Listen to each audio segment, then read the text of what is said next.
이 시각 주요 뉴스입니다. 강력한 한파가 찾아와 오늘 아침 서울 기온이 영하 12도까지 떨어지는 등 올겨울 들어 가장 춥겠습니다. 충청과 호남을 중심으로 폭설도 이어지겠습니다.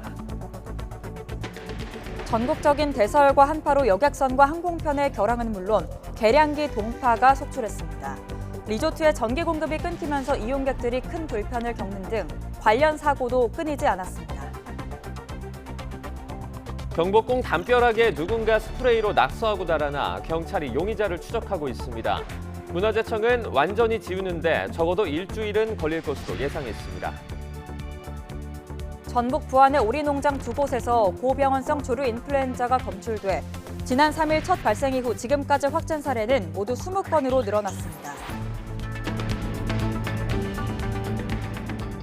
의대 정원 확충에 반대하고 있는 대한의사협회가 오늘 서울 도심에서 대규모 걸기 대회를 엽니다. 지난 11일부터 진행된 총파업 투표 결과를 발표할 가능성도 있습니다.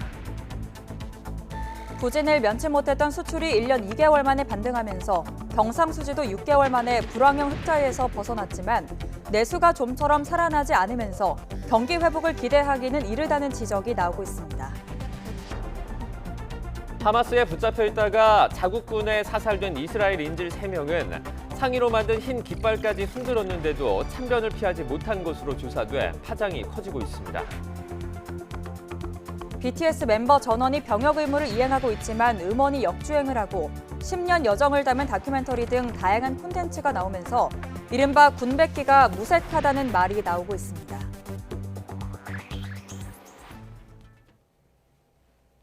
시청자 여러분 안녕하십니까? 일요일 굿모닝 YTN 1부 시작합니다. 전국에 매서운 추위가 다시 찾아온 가운데 이번에는 서쪽 지역을 중심으로 눈이 내렸습니다. 네, 오늘은 북극 한파의 기세가 더 강해져 서울의 아침 기온이 영하 12도까지 떨어지는 등 올겨울 들어 가장 추운 날씨가 될 전망입니다. 보도에 김민경 기자입니다. 온통 흰 눈으로 덮여 새하얗게 변한 덕유산 설천봉. 매서운 눈보라가 휘몰아치는 모습이 마치 겨울왕국을 연상케 합니다. 호남과 충청, 제주 산간 등 서쪽 지역을 중심으로는 대설주의보가 내려진 가운데 많은 눈이 내렸습니다. 영하 10도 이하의 찬 공기가 상대적으로 따뜻한 서해를 지나면서 마치 목욕탕에서 김이 피어오르듯 낮은 눈구름이 만들어졌기 때문입니다. 눈과 함께 북쪽에서 북극 한기가 내려오면서 전국에 영하권 추위도 찾아왔습니다. 서울 아침 기온이 하루 만에 7도 이상 뚝 떨어졌고 찬바람에 체감온도는 무려 영하 10도 아래로 곤두박질했습니다. 시베리아에서 세력을 불렸던 찬 대륙고기압이 확장하면서 기온이 급격히 떨어지고 있는 상황이며 이번 추위는 다음 주말까지 이어질 것으로 전망됩니다. 기상청은 강한 한기가 더 깊이 내려와 밤사이 기온이 크게 떨어질 걸로 보인다며 강원 영동과 경북 일부에는 한파 경보를, 전국 대부분 지역에는 한파주의보를 내렸습니다. 오늘 아침 대관령 영하 18도, 철원 영하 17도, 파주 영하 16도, 서울도 영하 12도로 올겨울 들어 가장 춥겠습니다. 일주일가량 강력한 한파가 맹위를 떨칠 걸로 보이는 만큼 건강관리에 각별한 주의가 필요합니다. YTN 김민경입니다. 전국적인 대설과 한파로 국내 여객선과 항공편이 잇따라 결항하고 계량기 동파 사고도 잇따랐습니다.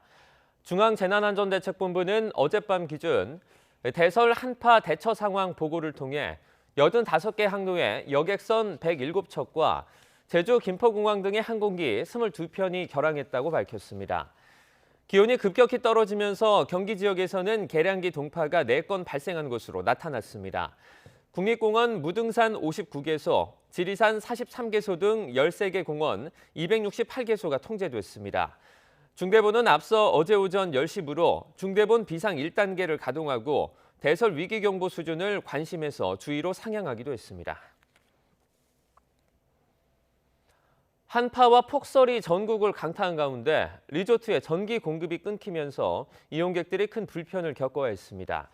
달리던 KTX 유리창이 깨지고 표류하던 어선이 바닷길에 상륙하는 등 사고도 잇따랐습니다. 김철희 기자입니다. 컴컴한 객실안, 투숙객이 휴대전화 하나에 의지해 앞으로 나아갑니다. 방 바깥도 칠흑 같은 어둠에 잠긴 건 마찬가지입니다. 충북 증편군에 있는 리조트에 전기 공급이 끊긴 건 어제 오후 4시 10분쯤. 기약 없는 정전에 폭설을 뚫고 온 투숙객들은 몸을 제대로 녹이지도 못한 채 리조트를 떠나야 했습니다. 증평은 폭설이 대단하게 왔어요. 그런 상황에서 해도 뭐 자기들은 어떻게 할 수가 없다는 거예요. 원인은 자체 변전 설비 문제 때문인 거로 파악됐습니다. 리조트 측은 폭설과 정전이 연관된 것인지 조사할 예정입니다. 갑자기 추워진 날씨 탓에 달리던 KTX 열차 유리창도 깨졌습니다. 추위에 약해진 유리에 자갈이 부딪혀 바깥쪽 유리창에 금이 간 건데 창이 이중구조로 설계된 덕에 다친 사람은 없었습니다. 풍랑주의보가 내려진 제부도에선 강한 바람에 어선을 묶고 있던 줄이 끊기면서 배가 바닷길을 덮쳤습니다. 섬과 육지를 잇는 하나뿐인 길이 막히면서 차량 수십 대가 2시간 반 넘게 제부도 밖으로 빠져나가지 못했습니다. 줄 같은 게 바람이 많이 불다 보니까 풀려서 이렇게 그래서 그게 이제 길을 막고 있어가지고 이후 어선 소유주가 크레인을 동원해 배를 다시 바다로 옮긴 뒤에야 차량 통행이 재개됐습니다. 눈길 교통사고도 이어졌습니다. 어젯밤 11시 20분쯤에는 전남 무안군 서해안 고속도로 위를 달리던 5톤 화물차가 눈길에 미끄러져 전도됐습니다. 운전자는 자력으로 탈출했는데 생명에 지장은 없는 것으로 조사됐습니다. 이 밖에도 제설 작업이 지연된 도로 곳곳에서 차들이 거북이 운행을 이어간 탓에 밤늦게까지 정체가 이어지기도 했습니다. YTN 김철입니다. 눈이나 비가 내린 뒤에는 눈에 잘 보이지 않지만 도로가 살짝 얼어붙은 곳이 많습니다. 이런 빙판길에서 사고가 났다 하면 큰 피해로 이어질 수 있기 때문에 더 주의가 필요합니다. 송세혁 기자가 취재했습니다. 지난 13일 아침 8시쯤 강원도 강릉 공항대교. 승합차가 갑자기 중앙선을 넘어 미끄러지더니 울타리를 들이받고 그대로 10여 미터 아래 하천으로 떨어집니다.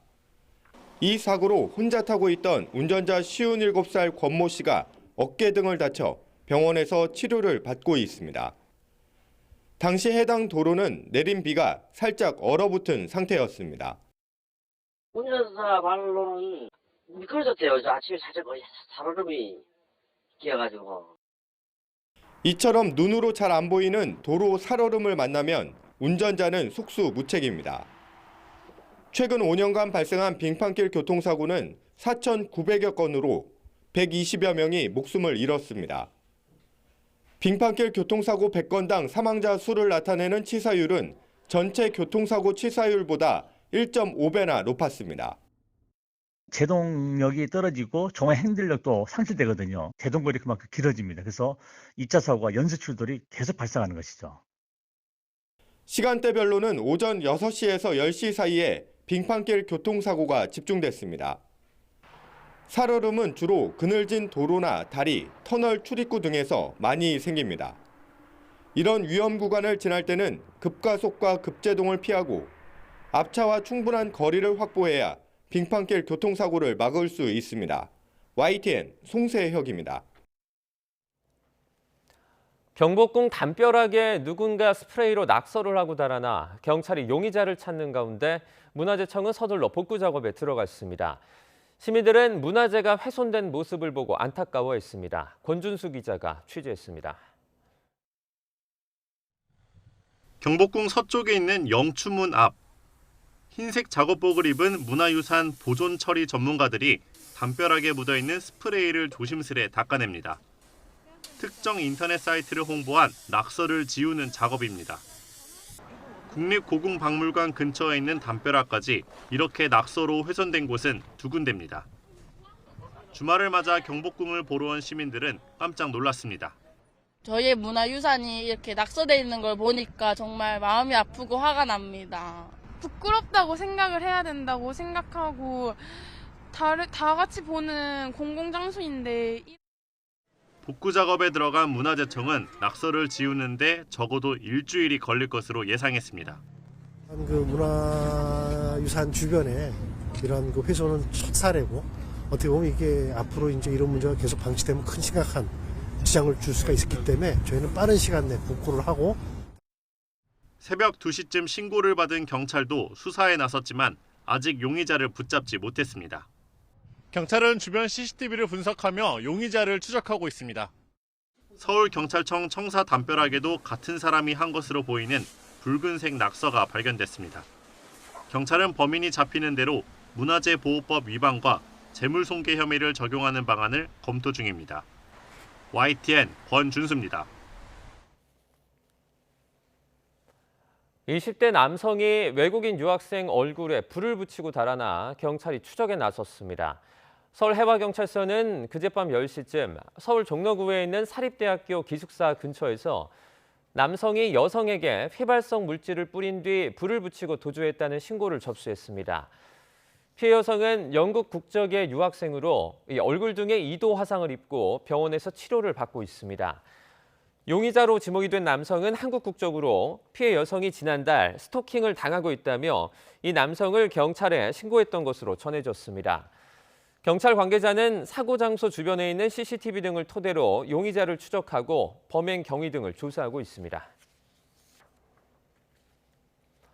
고병원성 조류 인플루엔자 중앙사고수습본부는 어제 전북 부안군 유경오리농장 두 곳에서 H5형 고병원성 조류 인플루엔자가 검출됐다고 밝혔습니다. 지난 3일 전남 고흥에 있는 유경오리농장에서 고병원성 AI가 나온 뒤 지금까지 모두 20건의 확진 사례가 나왔습니다. 중수보는 농장에서 고병원성 AI가 검출된 직후 초동 대응팀을 현장에 투입해 출입 통제와 예방적 살처분, 역학조사 등 선제적인 방역 조치를 진행했습니다. 윤석열 대통령이 취임하고 20개월, 집권 여당인 국민의힘은 벌써 세 번째 비대위 체제를 앞두고 있습니다. 여기에는 윤 대통령의 뜻, 이른바 윤심도 적지 않은 영향을 끼쳤는데요. 조은지 기자가 정리했습니다. 지난 3월 국민의힘 선장으로 김기현이 선택된 이후 정치권은 첫손에 윤심을 꼽습니다. 전당대회 여론조사에서 선두를 넘나들던 나경원 당시 저출산위원회 부위원장의 정책을 대통령실이 공개 비판했고, 본인의 개인 의견일 뿐 정부의 정책과는 무관하고, 이어 윤석열 정부 장관급 최초로 해임까지 발표하며 거칠게 결별했습니다. 솔로몬 재판이 진짜 엄마의 심정으로 이번에 그만두기로 결정했습니다.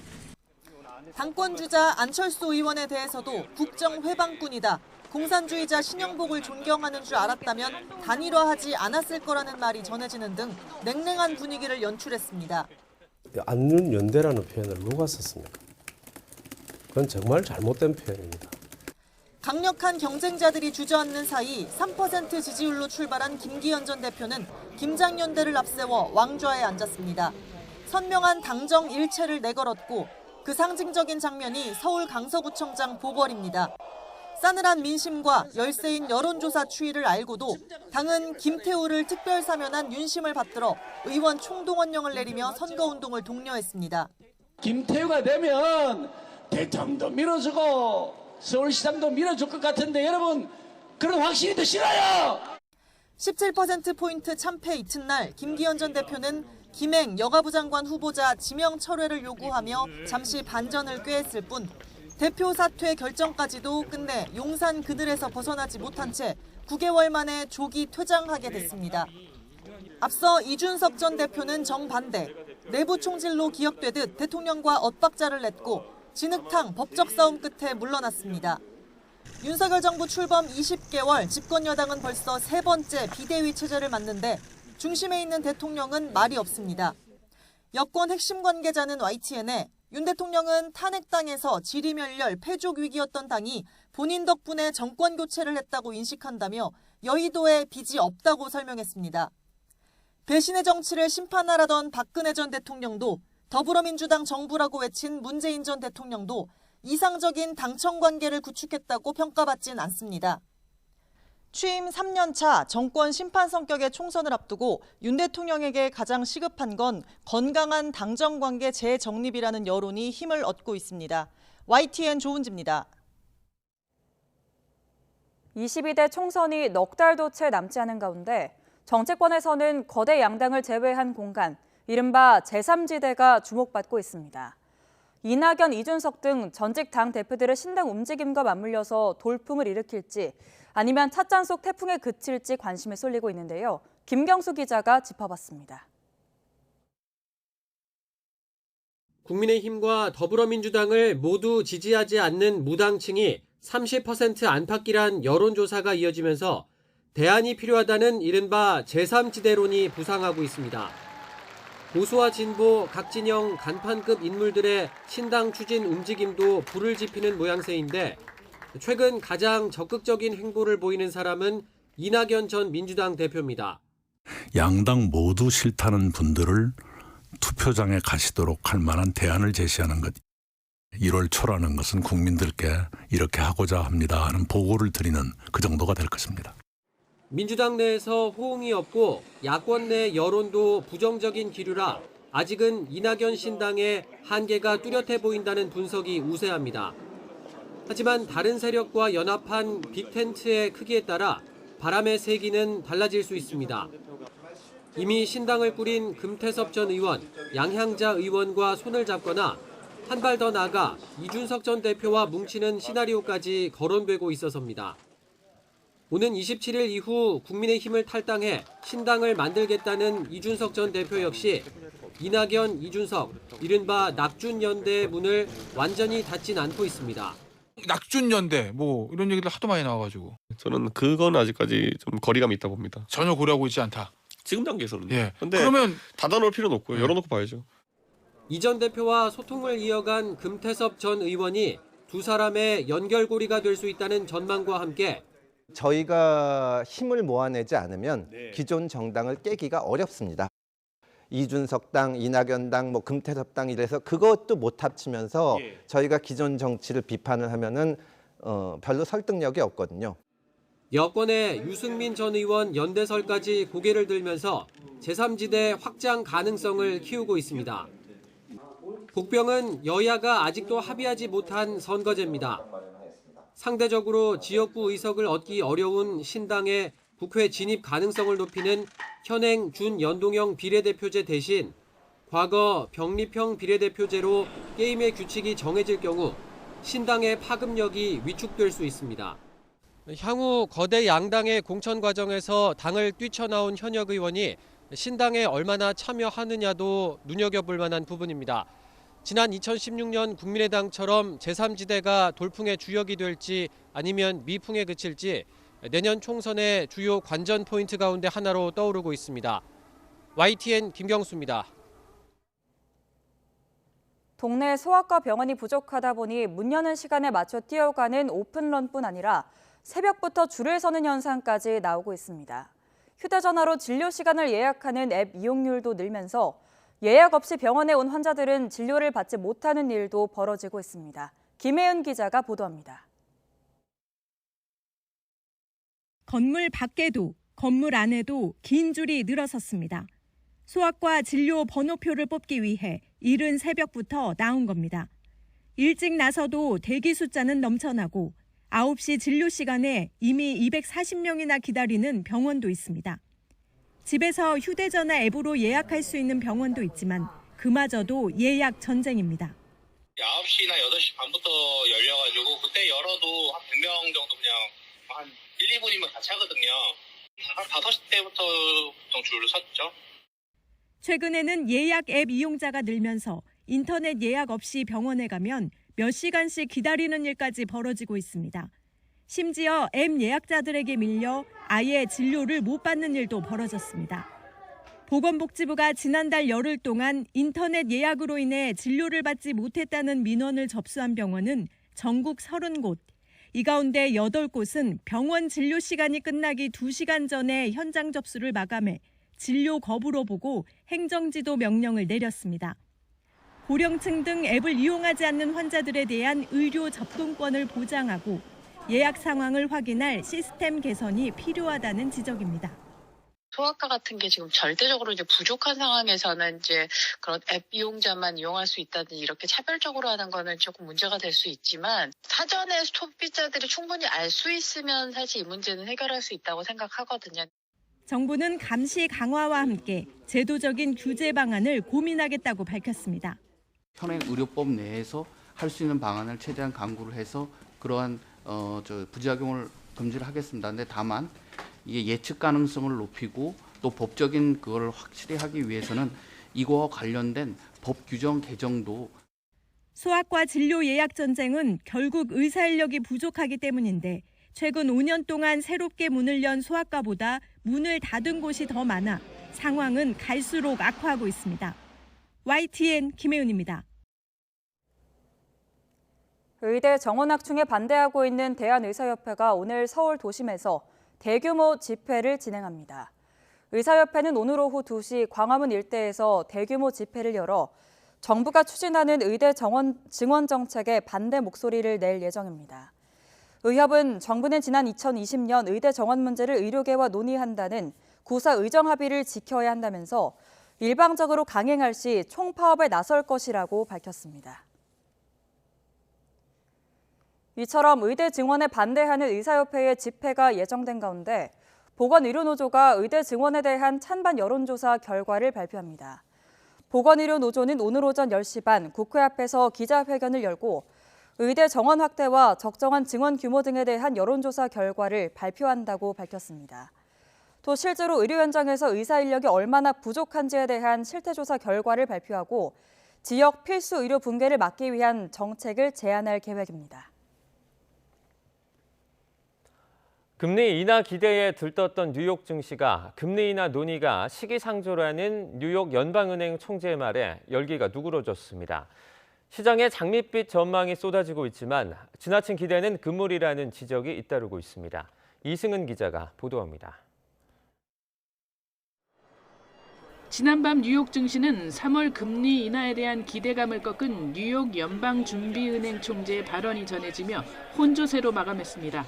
존 윌리엄스 총재는 3월 금리 인하설에 대해 그걸 생각하는 것조차 시기상조라고 말했습니다. John Williams essentially walked back a large part of that narrative, saying that rates have not been discussed amongst Fed governors, and he doesn't know what to expect in 2024. 주요 국제 투자은행들이 이르면 3월, 6월 등으로 미국 금리 인하 시점을 앞당기고 있지만 더 늦춰질 수 있다는 신중한 입장도 힘을 얻고 있습니다. 블룸버그는 시장이 지난 2년간 여러 번 금리 인하에 베팅했지만 연준이 꿈쩍하지 않아서 기대가 무위로 돌아간 적이 있다며 예상치 못한 지표 때문에 상황이 바뀔 수도 있다고 지적했습니다. 물가 다시 상승하는 영향을 주지 않을까 하는 것을 다시 지켜보면서 의사결정을 할 테니까 6월 정도, 6, 7월 정도의 기준금리 인하를 한번 단행하고 쉬었다가 우리나라의 경우 외국인 이탈 등의 위험성에 미국이 금리를 내린 다음에야 내릴 수 있고 공공요금 등 물가 흐름을 감안하면 상당 기간 고금리 부담은 이어질 것으로 보입니다. At this very last mile of fighting inflation, sometimes countries prematurely declare victory. And then inflation gets more entrenched and the fight becomes harder. 게다가 지난달 중국의 소비자 물가 상승률이 1년 전 대비 마이너스 0.5%를 기록하는 등 내수가 얼어붙었고 미국의 기준금리 인하는 곧 미국 경기 둔화를 뜻하는 것이어서 수출의 악영향도 우려됩니다. 이에 따라 우리나라는 내후년은 돼야 경기 회복을 체감할 것이라는 전망도 나옵니다. YTN 이승은입니다. 그동안 부진을 면치 못했던 수출이 1년 2개월 만에 반등하면서 경상수지도 6개월 만에 불황형 흑자에서 벗어났습니다. 한국은행은 앞으로 수출 개선세가 이어질 가능성이 큰 만큼 당분간 불황형 흑자 논쟁은 없을 거라고 강조했지만 문제는 고금리에 얼어붙은 내수입니다. 어민주 기자가 보도합니다. 올해 수출이 1년 2개월 만에 적자늪에서 벗어났습니다. 특히 반도체 수출이 증가세로 전환한 데다 대중 수출이 지난해 수준까지 회복되면서 수출보다 수입이 더 줄어 흑자를 내는 불황형 흑자 딱지도 벗어냈습니다. 내년 정도는 대략 연간 수출의 9% 내외 증가를 예상하고 있는 상황입니다. 당분간은 그런 논쟁이 나타나지 않을 것으로 생각하고 있습니다. 올해 내내 정부가 기대했던 상저하고 경로가 뒤늦게나마 맞아떨어진 겁니다. 현재는 10월 플러스 전망이 가장 가능성이 커 보인다. 상반기보다 하반기의 경기 흐름은 좋아진다. 그 추세에 있는 것은 분명합니다. 하지만 경기 회복을 기대하기에는 시장 분위기가 좋지 못한 게 현실입니다. 무엇보다 우리 경제를 떠받드는 내수가 좀처럼 살아나지 않고 있습니다. 고금리 기조 장기화로 소비와 투자가 가라앉으면서 내수 둔화가 가시화됐다는 국책연구원의 진단이 나올 정도입니다. 상대적으로 높은 수준의 금리 상태가 계속해서 유지될 가능성이 오히려 더 높다고 전망해 볼 수가 있습니다. 오히려 현재의 수준 또는 현재의 수준보다 살짝 조금 낮은 수준 정도로 계속해서 부진한 흐름을 이어갈 가능성이 실제로 가계 실질 소득이 줄고 이자 부담까지 늘면서 너도 나도 지갑을 닫았습니다. 여기에 내년 하반기부터 금리 인하가 본격화되더라도 이미 가계빚 부담은 커질 대로 커져 소비 위축을 피하긴 힘듭니다. 저희는 2%대 초반으로 이렇게 2%까지 수렴하는 기간을 내년도 말이나 다음 25년 초반 정도가 되지 않을까 이렇게 지금 예측치로는 전제. 수출을 제외한 각종 내수경제 관련 지표가 경고등을 켜고 있는 가운데 무엇보다 소비와 투자 반등을 위한 모멘텀이 부족하다는 지적이 나옵니다. YTN 어민주입니다. 대통령실은 더불어민주당이 기본적인 사실관계가 잘못된 논평으로 대통령의 순방 성과를 정치적으로 폄훼하려 한다면서 즉각 바로잡아달라고 요구했습니다. 대통령실은 대변인실 명의 공지를 통해 윤석열 대통령의 네덜란드 국빈 방문 기간에 발표된 ASML과 삼성 간의 1조 원 연구개발센터 건립은 기존 투자 프로젝트와 전혀 다른 별개의 사안이라고 밝혔습니다. 윤 대통령이 ASML 관련해서 회장을 2차례 만나 지속적으로 투자 확대를 요청해왔고 이번 순방을 계기로 ASML이 추가 투자를 전격 결정하게 됐다고 설명했습니다. 내년 미국 대선을 앞두고 미중 갈등이 재현될 경우 원자재 공급망 위험이 다시 커질 수 있다는 지적이 나오고 있습니다. 빅매치가 예상되는 조 바이든 대통령과 도널드 트럼프 전 대통령 모두 미국 우선주의로 표심에 호소할 것으로 보여 중국과의 갈등은 더 깊어질 전망입니다.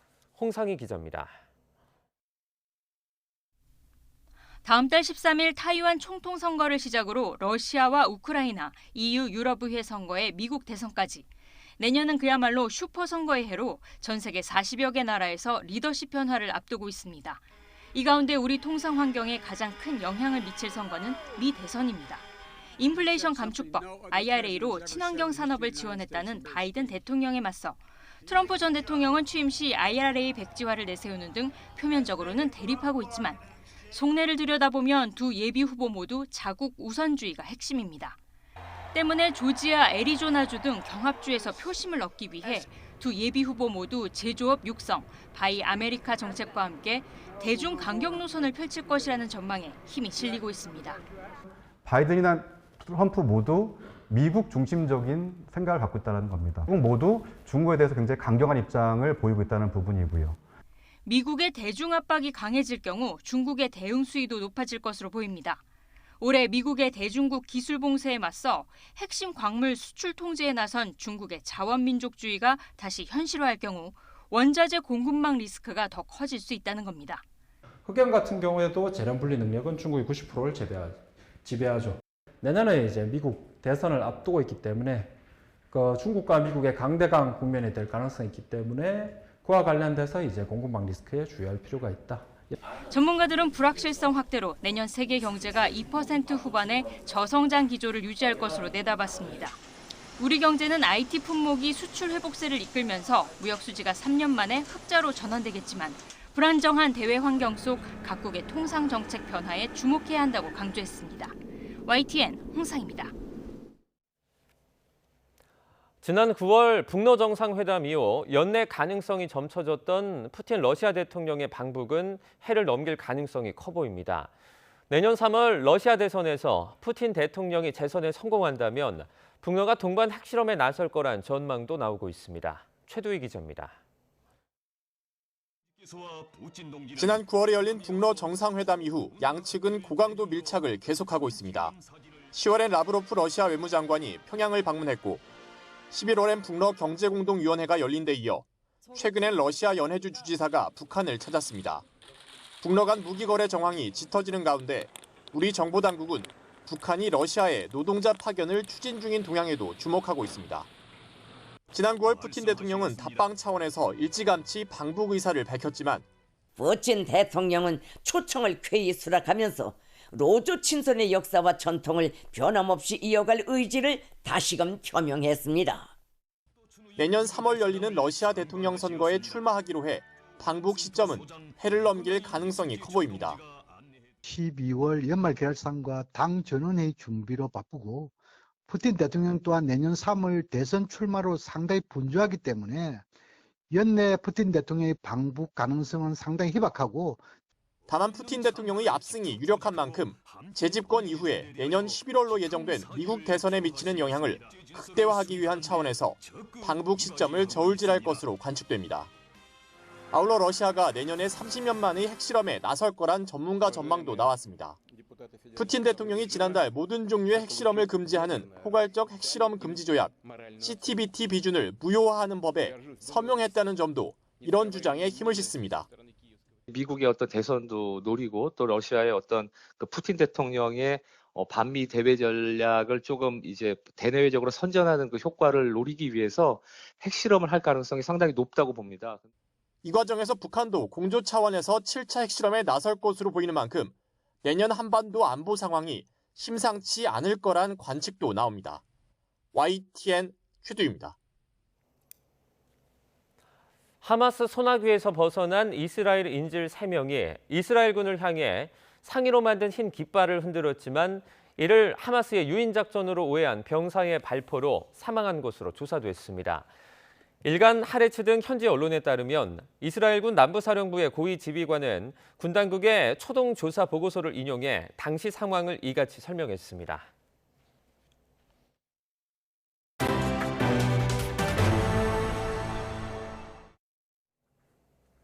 조희대 대법원장 취임 이후 처음 열린 전국 법원장 회의에서는 재판 지연 문제 못지않게 법원장 후보 추천제의 존폐 여부도 화두였습니다. 인기 투표라는 논란 속에 조 대법원장은 전면 개편 뜻을 내비쳤지만 일선 법원장들의 의견은 각양각색이었다고 하는데요. 부장원 기자가 취재했습니다. 전국 37개 법원의 법원장들이 한자리에 모인 법원장 회의는 새 사법부 수장의 개혁 구상에 대한 일선 법원의 분위기를 가늠하는 자리였습니다. 오늘 회의에서 법원장님들의 지혜와 경륜을 모아주시면 감사하겠습니다. 공식 안건은 재판 지연 문제였지만 법원장 후보 추천제에 대한 관심도 못지 않았고 실제 자유토론 시간의 대부분은 추천제 논의에 할애됐습니다. 일선 법관들이 투표로 법원장 후보군을 줄이는 법원장 추천제는 전임 김명수 대법원장이 수평적 사법행정을 추진한다는 기치로 도입했지만 법원장이 일선 판사들의 눈치를 볼 수밖에 없는 인기 투표로 전락해 엄정한 인사평가나 재판 처리 동료를 저해한다는 지적이 끊이지 않았습니다. 조 대법원장도 어떤 식으로든 개편해야 한다는 뜻을 내비쳐왔는데 법원장 추천제는 개선해야 되는 건 틀림없습니다. 새 대법원장의 의중이 강한 만큼 반대 분위기가 두드러지진 않았지만 구체적인 개선 방식을 놓고는 법원장들의 의견이 엇갈렸습니다. 법원장 추천제를 아예 없애는 방안부터 투표 절차는 없애되 전국 단위로 후보군을 추천받는 방식까지 다양한 의견이 제시됐는데 반대로 추천제를 유지해야 한다는 주장도 적지 않았던 거로 전해집니다.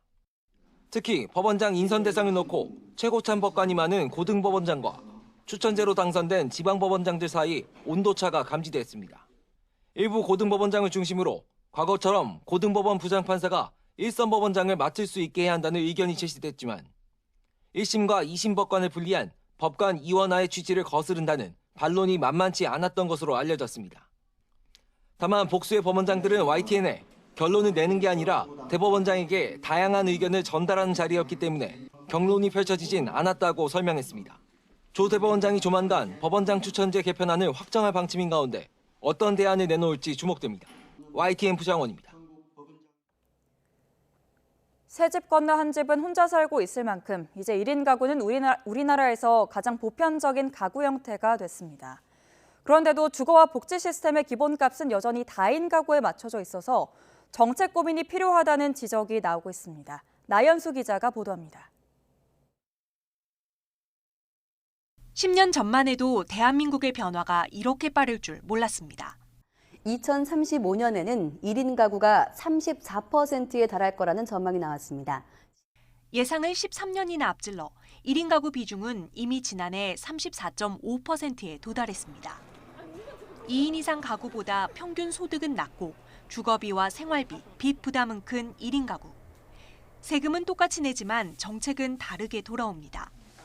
정부의 주택 공급 정책은 3, 4인 가구 전용 면적인 85제곱미터 중심으로 이뤄지는데 1973년 도입된 기준입니다. 1인 가구에 적합한 60제곱미터 이하 신규 공급은 6년째 연평균 14%가량 오히려 줄고 있는 추세입니다. 1인 가구가 가장 필요로 하는 정책 역시 주택 안정 지원이었는데 특히 청년층 수요는 80%를 넘길 정도로 컸습니다. 저출산 위기감에 정책 초점이 소위 정상가족에 맞춰진 것도 1인 가구에 박탈감을 안겨줍니다. 혼자 사는 청년은 청약 당첨을 꿈꾸기 어렵고 혼자 사는 노인은 연금 수령액이 더 적습니다. 국가에서 어떻게 이런 가치관을 그렇죠. 가지라는 거는 이제 통하지 않고요. 예. 가치관이라는 거는 사실은 이제 아주 마이크로하게 보자면은 네.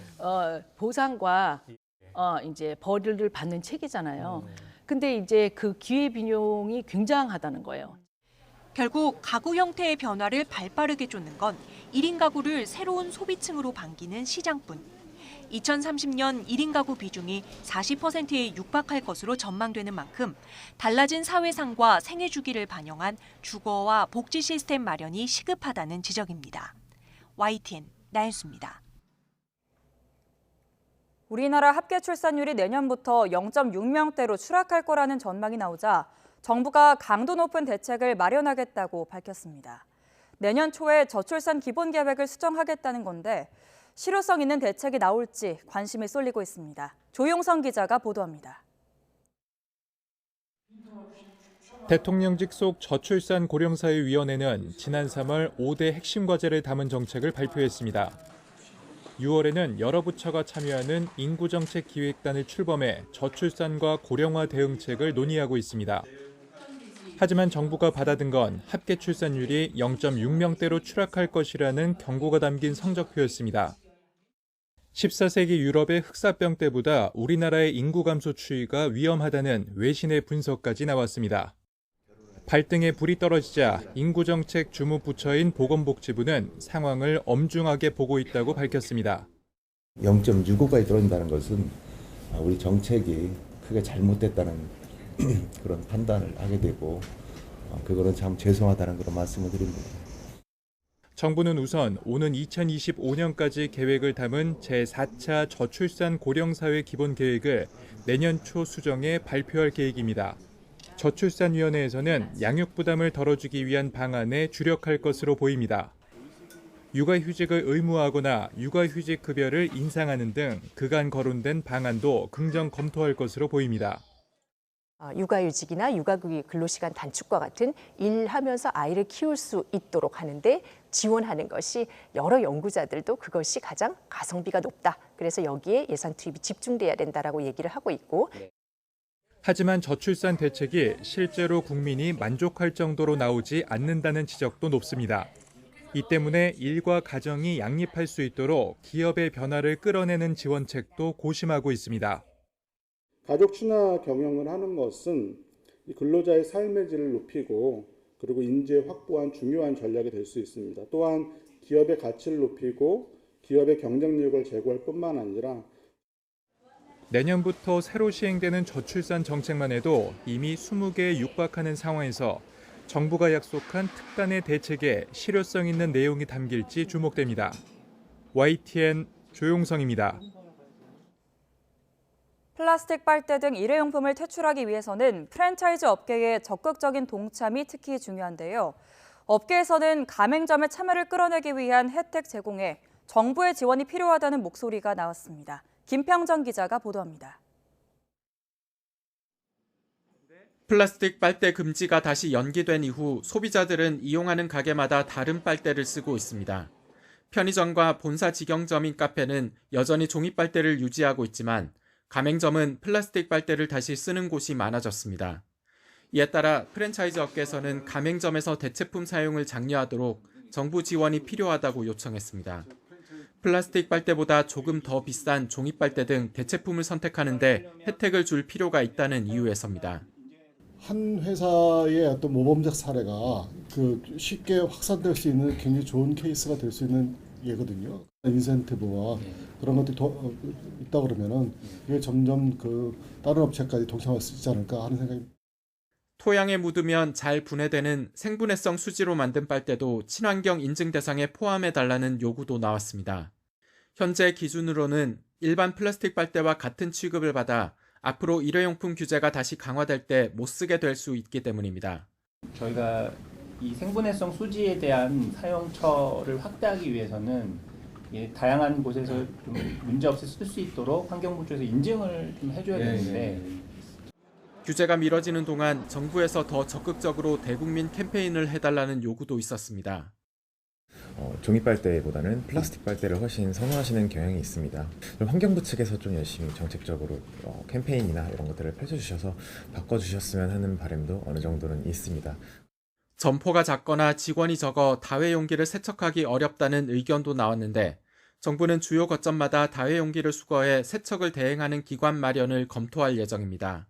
환경부는 일회용품 규제를 철회한 것은 아니라고 강조하며 실효성 있는 계도를 거쳐 제도를 시행하겠다고 밝혔습니다. YTN 김평정입니다. 바가지 논란이 일었던 광장시장에 내년 상반기부터 정량 표시제가 도입됩니다. 가격은 물론 사진과 함께 음식 중량까지 같이 보여주면서 전통시장의 신뢰를 회복하겠다는 대책입니다. 보도에 윤태인 기자입니다. 유튜버가 베트남에서 온 관광객들에게 한국 음식 문화를 소개하겠다며 광장시장에 데려갑니다. 15,000원짜리 모듬전을 시켰는데 접시에 담긴 건 10개 남짓. 가격에 견주어 터무니없이 적은 양에 그만 깜짝 놀랍니다. 이거 15,000원. 1,500원, 아니 1,000원, 2,000원 정도. 이거 15,000원이지? 푸짐한 양에 넉넉한 인심까지 둘러주던 전통시장이 최근 바가지 논란에 휩싸였습니다. 신뢰를 회복하기 위해 상인들이 변화를 다짐하고 있는데 얼마나 바뀌고 있는지 직접 둘러봤습니다. 논란이 됐던 곳에서 똑같은 메뉴를 시켜봤습니다. 눈에 띄게 많아진 양.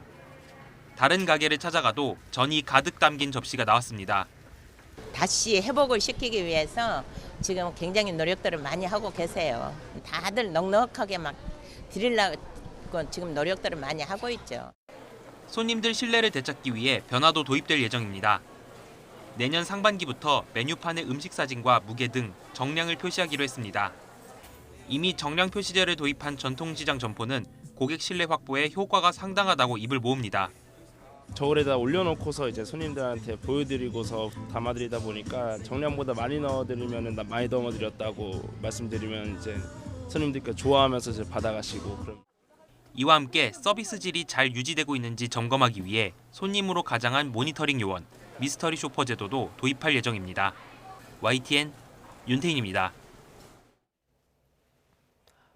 최근 몇 년 사이에 오징어 어획량이 줄어들어 오징어가 금처럼 귀해졌다고 해서 금징어라는 별명까지 얻게 됐죠. 이제는 오징어가 한 마리도 안 잡히는 지경에 이르러서 금징어를 넘어 아예 업징어가 됐습니다. JCN 울산중앙방송 전동은 기자입니다. 오후 1시, 한창 출항 준비에 나설 시간이지만 오징어가 잡히지 않아 오징어잡이 배들은 항구에서 자리를 지킵니다. 오징어 배에 달린 오징어를 유인하기 위한 전구는 빛을 내지 못한 지 오래입니다. 오징어 한 마리도 안 납니다. 한 마리도 없어요. 잡으려고 해도 잡을 수도 없고 지금 엄청 어민들이 정말 어렵게 세상을 살고 있습니다. 1990년부터 집계된 우리나라 살오징어 어획량을 보면 1996년 25만여 톤으로 최고치를 기록하고 2022년 3만 6천여 톤까지 떨어지는 등 급격히 감소하는 추세를 보이고 있습니다. 전문가들은 기후변화로 수온이 상승하면서 오징어 어획량이 줄었다고 말합니다. 최근 수온 상승으로 인해서 오징어의 분포가 북상하고 또 외양으로 이동하면서 특히 동해안에서의 어획이 크게 감소하였습니다. 어획량이 줄다 보니 오징어 마리당 가격도 지난 10월 8,410원에서 한 달 만에 11,950원으로 42%가량 증가했습니다. 오징어에서 금징어로, 금징어에서 다시 업징어로 바뀌고 있는 상황에서 어민들의 씨름은 깊어만 갑니다. JCN 뉴스 전동훈입니다. 요즘 하우스 딸기가 본격적으로 출하되고 있습니다. 출하 초기 딸기 가격이 그야말로 금값인데요. 크리스마스와 연말 성수기까지 앞두고 있어 농가 기대가 커지고 있습니다. KCTV 제주방송 최영석 기자입니다. 지난달부터 수확을 시작한 딸기 하우스 농가입니다. 빨갛게 익은 딸기를 따는 손길이 분주합니다. 최근 딸기 출하 가격은 1kg에 37,000원 수준. 지난해 2만 원대와 비교해 훨씬 높은 수준입니다. 출하 초기 딸기가 원래 비싸다는 점을 감안하더라도 이례적인 가격입니다. 수량이 안 나오시는 농가들도 많아요. 그러다 보니까 이제 수확량이 이제 감소하다 보니까 이제 가격이 높게 형성되는 것 같고요. 또 특히 올 태풍이 내륙을 관통하면서 과일을 많이 이제 떨어뜨렸잖아요. 이렇게 가격이 높은 건 올해 전국적으로 과일 생산량이 부족한 탓입니다. 크리스마스와 연말 성수기를 앞두고 딸기 가격은 당분간 계속 높은 수준을 유지할 것으로 예상됩니다. 농업기술원은 전국 딸기 물량이 많지 않을 것으로 분석하고 겨울철 생산량을 높이기 위한 관리를 당부하고 있습니다. 가장 문제가 되는 잿빛 곰팡이병이 들지 않도록 온도와 습도를 잘 조절하고 품질 관리를 위해 꽃 골라내기 작업을 철저히 해야 한다고 강조했습니다. 전반적인 생육 상황은 평년과 비슷한 수준이고요. 이제 앞으로 하우스 내부 환경 온습도 같은 부분을 잘 관리해서 잿빛 곰팡이병 같은 곰팡이병들 잘 관리해 주시는 게 좋을 것 같고, 그다음에 올겨울 감귤과 함께 높은 가격을 보이고 있는 딸기. 내년 5월까지 하우스 딸기 출하가 이루어지는 가운데 초반부터 좋은 분위기가 형성되면서 농가들의 기대가 커지고 있습니다. KCTV 뉴스 최영석입니다. 최근 지민과 정국의 입대를 마지막으로 BTS 멤버 7명이 모두 병역의 의무를 이행하고 있는데요. 하지만 음원 역주행을 일으키고 10년 여정을 담은 다큐멘터리 등 다양한 콘텐츠가 쏟아져 나오면서 군백기가 무색하다는 말이 나오고 있습니다. 차정윤 기자입니다.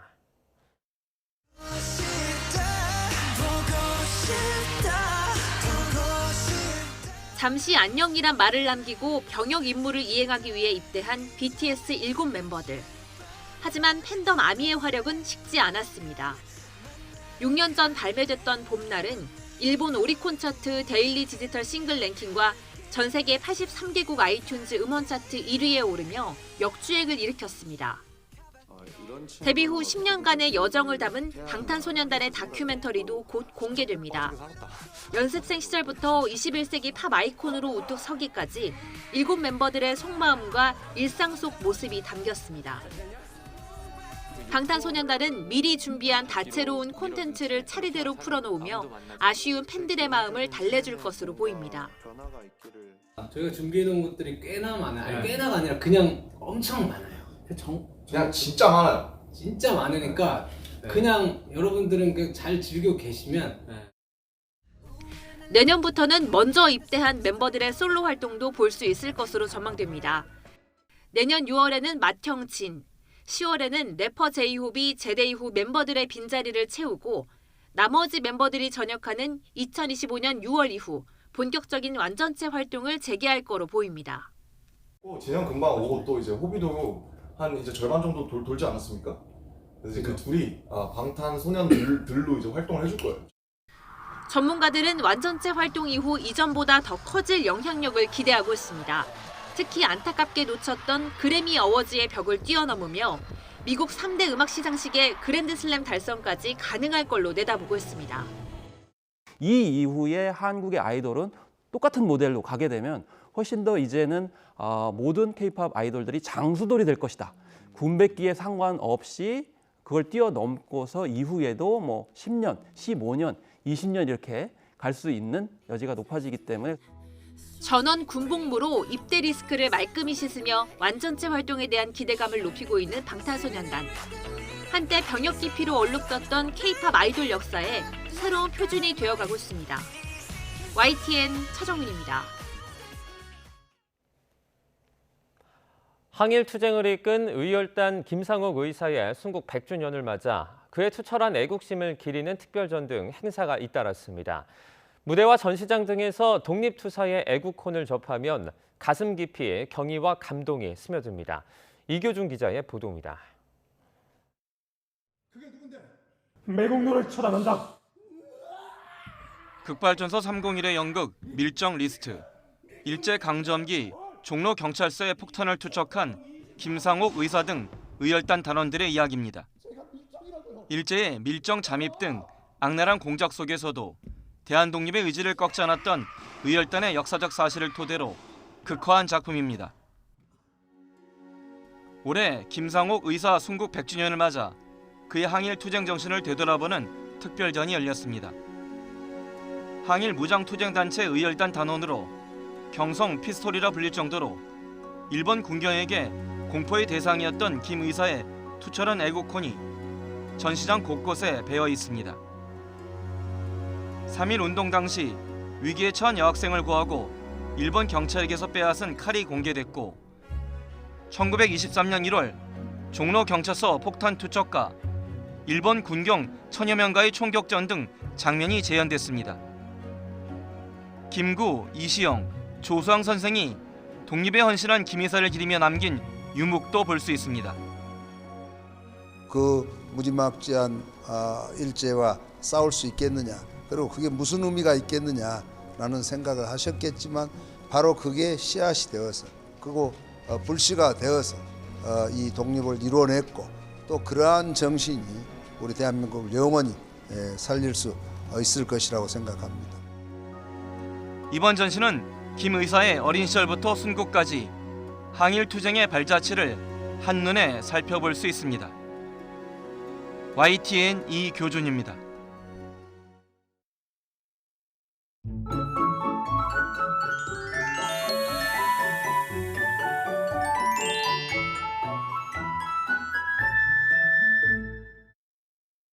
현재 서해안과 제주도에 대설주의보가 내려진 가운데 계속해서 눈이 오고 있습니다. 앞으로 호남 서해안에 많은 곳은 10cm 이상, 제주 산간에도 15cm 이상의 폭설이 예상됩니다.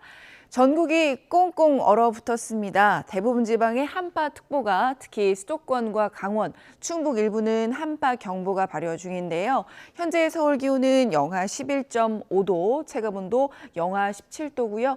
대구도 영하 6.6도까지 뚝 떨어져 있습니다. 그 밖의 지방 현재 기온 살펴보면 춘천이 영하 12도, 그리고 부산 영하 3.6도고요. 낮 기온은 서울이 영하 6도, 청주 영하 3도, 대구 0도로 예상됩니다. 날씨였습니다. 굿모닝 YTN 1부 마칩니다. 잠시 후 5시 50분 2부가 이어집니다.